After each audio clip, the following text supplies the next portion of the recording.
Sir, बीते कुछ दिनों में जो धर्मांतरण के मामले आए हैं, इसको लेकर पुलिस द्वारा क्या कार्रवाई की गई है?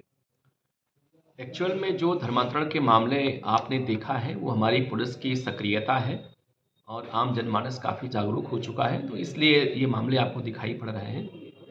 आपने देखा कि विगत 2 सप्ताह में हमारे यहाँ कुल 8 मामले हम लोगों ने दर्ज किए हैं विभिन्न थानों में और उसमें हम लोगों ने 37 अभियुक्त बनाए हैं और उसमें से हमारे यहाँ 25 व्यक्ति गिरफ्तार कर लिए गए हैं, 12 आदमी हमारे अभी वांछित हैं और चूँकि एब्सकॉन्ड कर रहे हैं, हमारी पुलिस टीमें उसमें लगी हुई हैं। चूँकि शासन निर्देश भी था कि दिसंबर 25 आ रहा है, क्रिसमस डे, उस दिन जानकारी हुई थी कि कुछ गाँव एरियाज़ में कुछ प्रलोभन देके या ज़बरदस्ती या उनको बेवकूफ़ बना के ठगी करके उनको मतांतरित किया जाता है, इसलिए हमारी पुलिस काफ़ी सक्रिय थी।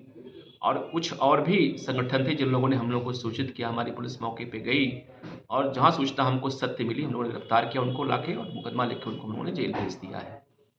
एक मामला जो शहबाजपुर गाँव में हुई थी, थाना छतरपुर में, वो बड़ा मामला था। उसमें अंतर्राष्ट्रीय फंडिंग की जानकारी हुई है, उसमें 4 विदेशी आए थे। हम लोगों ने उनको चारों को डिपोर्ट कर दिया यहाँ से और उन्हें हम सभी लोग ब्लैक लिस्ट कर दिए, जिससे भारत दोबारा वो ना आने पाएँ। उसका जो किंग पिन था, जो वहाँ का पास्टर था डेविड स्थाना, वो बेसिकली 2-3 कंट्रीज़ की विज़िट पहले कर चुका है इसी कार्यक्रम को लेकर के। उसके जो अकाउंट्स हैं, उसकी जो बातचीत हम लोगों ने देखी है, उसमें लगभग 12 व्यक्तियों ने उसको इंडिविजुअल फंडिंग की है। पहले वो उसके पास अपना एक उसका एनजीओ था, उस एनजीओ के माध्यम से उसकी फंडिंग आती थी, लेकिन जब से भारत सरकार ने एफसीआरए की शर्तों को कड़ा किया है, तब से वो एफसीआरए के ज़रिए मिलने वाले फंड को लेना बंद कर दिया है।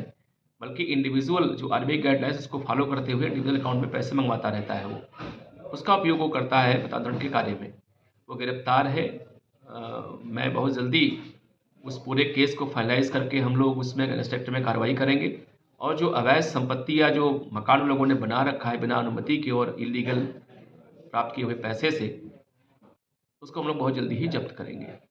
जैसा कि सर देखा गया पिछले कुछ दिनों में बहुत से मामले आए 7-8 थानों से, तो ऐसा क्या कार्य योजना पुलिस प्रशासन कर रही कि ये धर्मांतरण के मामले कम आए या इन पर रोक लगाई जा सके? मैं एक्चुअली आपके प्रश्न में 2 बातें, 2 सवाल आपने पूछा मुझसे।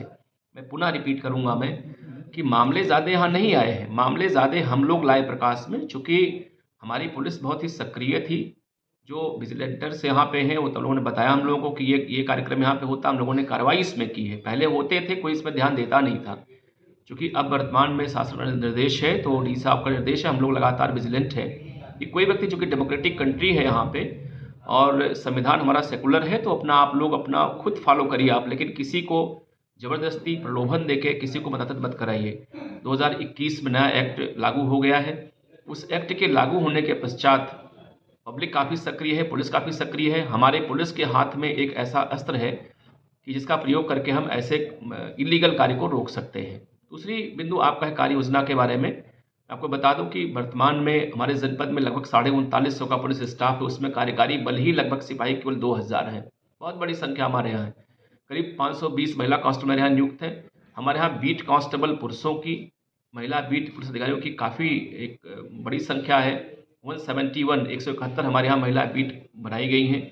हर में हमारे यहाँ बीट में महिलाएं जाती हैं, हर सप्ताह में वो अपने गाँव में, हमारे पुलिस कांस्टेबल हर गाँव में जाते हैं।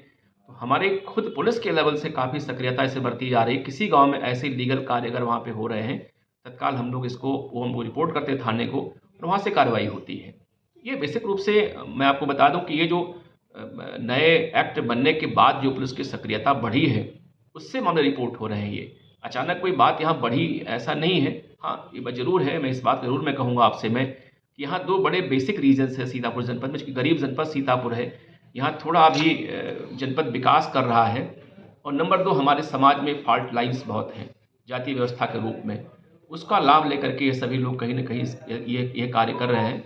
लेकिन नए कानून के आने के बाद से जो प्रलोभन और ज़बरदस्ती पैसे देके या धोखा दे करके धर्मांतरण वाला कार्य अब पूरा बंद हो जाएगा।